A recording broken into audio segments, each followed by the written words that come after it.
Hi friends, आपका बहुत बहुत स्वागत है इंडियन स्टॉक स्टूडियो में। फ्रेंड्स, चैनल पर नए हैं तो चैनल को सब्सक्राइब जरूर कर दें। फ्रेंड्स, आज हम बात कर रहे हैं सुजलॉन एनर्जी लिमिटेड की। 1995 से ये कंपनी वर्क कर रही है। स्मॉल कैप कंपनी है, मार्केट कैप 7,977 करोड़ से ज़्यादा का है। पावर सेक्टर के लिए कंपनी काम करती है। ग्रीन एनर्जी से जुड़ा हुआ कंपनी का कामकाज है। विंड टरबाइन ये कंपनी बनाती है।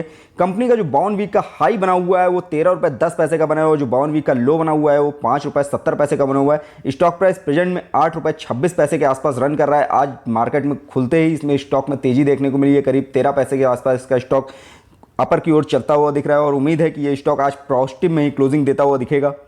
आज के कामकाज की बात करें तो स्टॉक ओपन हो चुका है और 8 रुपये 26 पैसे पे इसका स्टॉक रन कर रहा है। 9:30 का समय होने वाला है। 13 पैसे की बढ़त देखने को मिल रही है स्टॉक के अंदर। बट जिस तरह का Q4 का रिजल्ट कंपनी ने पेश किया था उससे काफ़ी ज़्यादा निराशा ही देखने को मिली है, क्योंकि स्टॉक में 9% से ज़्यादा की गिरावट हुई थी जिस दिन इसका Q4 का रिजल्ट आया था। कंपनी को जैसी उम्मीद थी Q4 के रिजल्ट की, वैसा रिजल्ट नहीं आया है कंपनी का, और कंपनी का नेट लॉस काफ़ी ज़्यादा रहा है। बट कंपनी के अंदर कुछ चीज़ें ऐसी भी हुई हैं जो इसमें पॉजिटिव मूवमेंट बना रही हैं।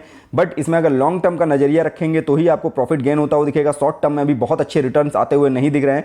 पैनी स्टॉक है, पैनी स्टॉक में कोशिश करें उतना ही निवेश करें जितना आप रिस्क ले सकते हैं, क्योंकि पैनी स्टॉक में बहुत ज़्यादा ग्रोथ होने की संभावनाएं कम रहती हैं और फंडामेंटल कंपनी का स्ट्रांग होता है तो ग्रोथ की संभावनाएं बढ़ जाती हैं। बट इस कंपनी का फंडामेंटल अभी उतना ज़्यादा स्ट्रांग नहीं है। कंपनी को इस फाइनेंशियल ईयर में भी करीब 19 करोड़ से ज़्यादा का लॉस हुआ है, जो इसके लिए एक चिंता का विषय है और आने वाले समय में अभी इसमें थोड़ी बहुत गिरावट ही देखने को आपको मिल सकती है। बट अगर लॉन्ग टर्म के नज़रिए से रुकना चाहते हैं, इसमें कम से कम 2 साल का माइंडसेट लेकर चलना चाहते हैं तो इस स्टॉक में बिल्कुल एंट्री कर सकते हैं, क्योंकि फ्यूचर बहुत ज़्यादा ब्राइट है इस कंपनी का। जिस तरह से ग्रीन एनर्जी की फ्यूचर में डिमांड बढ़ रही है उसका फायदा इस कंपनी को मिलता हुआ जरूर दिखेगा, क्योंकि कंपनी ग्रीन एनर्जी के लिए काम करती है और बहुत बड़े मार्केट कैप की कंपनी है। शेयर होल्डर्स की संख्या लगातार बढ़ रही है, जो इसमें 21 लाख को क्रॉस कर चुकी है। कंपनी का जैसा 13 रुपये 10 पैसे का बॉन्ड वीक का हाई बना हुआ है, उम्मीद ज़्यादा है कि ये स्टॉक अगर इसमें आप रुकेंगे, कम से कम 1 से 1.5 साल का नजरिया लेके चलेंगे तो ये स्टॉक डेफिनेटली इस टारगेट को ब्रेक करता हुआ दिखेगा और नया टारगेट बनाता हुआ दिखेगा।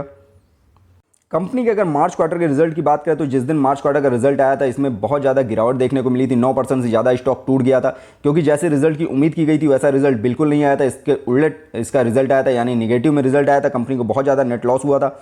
कंपनी के नेट सेल की अगर बात करें तो कंपनी ने जो क्वार्टर का रिजल्ट पेश किया है उसमें 211% की ईयर ऑन ईयर बेस पे नेट सेल की है। ये इसके लिए एक प्लस पॉइंट है। 1,666 करोड़ की नेट सेल की थी कंपनी ने फाइनेंशियल ईयर 21-22 में, जो एक बहुत अच्छा आंकड़ा है इस कंपनी के लिए। कंपनी की नेट सेल बढ़ रही है, जिससे उम्मीद ज़्यादा है कि आने वाले दिनों में आपको रेवेन्यू बढ़ता हुआ दिखेगा, नेट प्रॉफिट भी आता हुआ दिखेगा। बट हाल फिलहाल में अभी ऐसा रिजल्ट फिलहाल नहीं आया है, जिसकी वजह से इस स्टॉक में आपको गिरावट देखने को मिल रही है।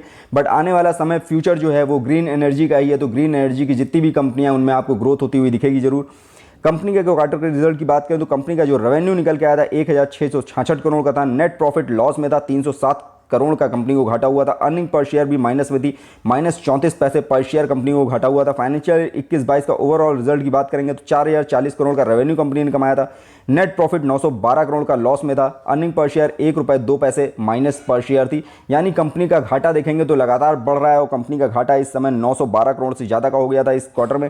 कंपनी को जो ओवरऑल 22 में घाटा हुआ है वो करीब 19 करोड़ का घाटा हुआ है इस फाइनेंशियल 21-22 में, जो इसके लिए एक चिंता का विषय है कि कंपनी को अभी हाल फिलहाल में कोई बहुत अच्छे मूवमेंट्स आते हुए नहीं दिख रहे हैं। इसके स्टॉक प्राइस में बहुत ज़्यादा ग्रोथ होती हुई आपको नहीं दिखने वाली है। कंपनी के फाइनेंशियल ईयर 22 की जो रिजल्ट आया है उसको अगर आप ईयर ऑन ईयर बेस पे देखेंगे तो आपको रेवेन्यू में 118% की ग्रोथ दिखेगी, but net income, earning per share, net profit margin सब में बड़ी गिरावट देखने को मिल रही है। नेट इनकम में करीब 260% से ज़्यादा की गिरावट है। अर्निंग पर शेयर में 266% से ज़्यादा की गिरावट है। नेट प्रॉफिट मार्जिन में 65% से ज़्यादा की गिरावट है। इस स्टॉक में जब तक नेट सेल बहुत अच्छी आती रहेगी इस स्टॉक में थोड़ी बहुत उम्मीद बनी हुई है कि ये स्टॉक आपको अच्छा करता हुआ दिखेगा। बट अगर नेट सेल में भी कंपनी की गिरावट देखने को मिली और रेवेन्यू में भी आपको रेड सिग्नल देखने को मिला तो इस स्टॉक में आपको बहुत ज़्यादा लो लेवल भी देखने पड़ सकते हैं। कंपनी के अंदर एक अच्छी चीज़ हुई है, कंपनी की जो नेट इनकम है वो मार्च क्वार्टर में बढ़ी है। टोटल इनकम में करीब 53% की ग्रोथ देखी गई है। टोटल एक्सपेंसेस में भी कमी आई है, 68% से ज़्यादा के एक्सपेंसेस कंपनी ने कम किए हैं अपने, जो इस कंपनी के लिए एक प्लस साइन भी दे रहे हैं। कंपनी का फाइनेंशियल ट्रेंड को अगर आप देखेंगे तो लास्ट के 3 महीने में बहुत बुरी तरह गिरा है। करीब 36 पे स्कोर कर रहा था 3 महीने पहले, बस इस समय 12 पे रन कर रहा है। बट अभी भी फाइनेंशियल ट्रेंड इसका पॉजिटिव में बना हुआ है, क्योंकि नेट सेल में काफ़ी अच्छी वृद्धि देखी गई है। 211% से ज़्यादा की ईयर ऑन ईयर ग्रोथ की है कंपनी ने नेट सेल में, जो इस कंपनी के लिए एक अच्छा आंकड़ा है। कंपनी के अगर फाइनेंशियल ट्रेंड को देखेंगे तो कंपनी का जो लॉस है वो लगातार हो रहा था और कंपनी को उम्मीद थी कि 2021 में जिस तरह का प्रॉफिट कमाया था कंपनी ने 2022 में भी वैसे ही प्रॉफिट कमाएगी। बट हुआ इसका उल्टा, कंपनी को बहुत ज़्यादा लॉस हुआ। 19 करोड़ रुपए का घाटा हुआ है 2022 के फाइनेंशियल ईयर में। 2020 में कंपनी का घाटा 2,064 करोड़ का था। 2019 में 1053 करोड़ का घाटा था। कंपनी इस घाटे से निकल के 2021 में प्रॉफिट में आई थी, जिसकी वजह से इसके स्टॉक प्राइस में आपको तेजी भी देखने को मिली थी। जो स्टॉक पहले करीब 4 या 5 रुपए के आसपास रन कर रहा था, उसने बहुत ज़्यादा हाई लेवल छुआ 13 रुपये 10 पैसे का। उसके बाद इसमें फिर से गिरावट देखने को मिली और उम्मीद थी कि 2022 का रिजल्ट आपको पॉजिटिव में देखने को मिलेगा। रिजल्ट निगेटिव में आया, जिसकी वजह से इसके स्टॉक प्राइस में बड़ी गिरावट हुई। रिजल्ट आते ही 9% से ज़्यादा इसके स्टॉक में गिरावट हुई थी। बट इसके अगर लॉन्ग टर्म के नज़रिए के साथ इस स्टॉक में होल्ड किया जाएगा तो कंपनी का फंडामेंटल धीरे धीरे सुधरता हुआ दिख रहा है। आने वाला समय इसका ग्रोथ कराता हुआ दिख सकता है, बट उसके लिए माइंडसेट कम से कम आपको 2 साल का रखना पड़ेगा। कंपनी में होल्डिंग्स की बात करें, प्रमोटर्स के पास 15% से ज़्यादा की होल्डिंग है। लास्ट के क्वार्टर से प्रमोटर्स ने अपनी होल्डिंग को कम कर दिया है। अगर कर्जे की बात करें तो कंपनी के ऊपर बहुत ज़्यादा कर्जा है। कंपनी की होल्डिंग्स जो है करीब 88.54% से ज़्यादा गिरवी रखी हुई है। मार्केट से कंपनी ने काफ़ी ज़्यादा कर्जा उठा रखा है।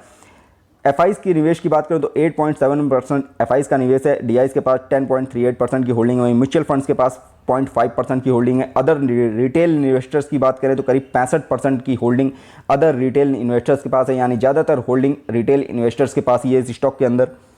कंपनी के अब तक के रिटर्न को देखेंगे तो 1 महीने में 16% से ज़्यादा ये स्टॉक गिरा है, 3 महीने में 15% से ज़्यादा गिरा है। वहीं 1 साल में 18% का रिटर्न दिया है, 3 साल में 56% का रिटर्न दिया है, 5 साल में 57% से ज़्यादा की गिरावट है।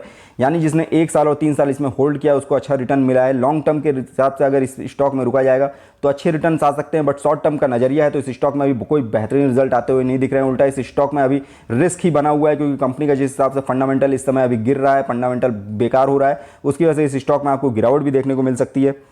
कंपनी के अंदर जो बड़े इन्वेस्टर्स हैं उसमें बैंक ऑफ बड़ौदा के पास करीब 1.62% की होल्डिंग है। वहीं वैनगार्ड फंड के पास 2.11% की होल्डिंग है। ये टॉप होल्डर्स हैं जिन्होंने परसेंटेज में इस स्टॉक में होल्डिंग ले रखी है।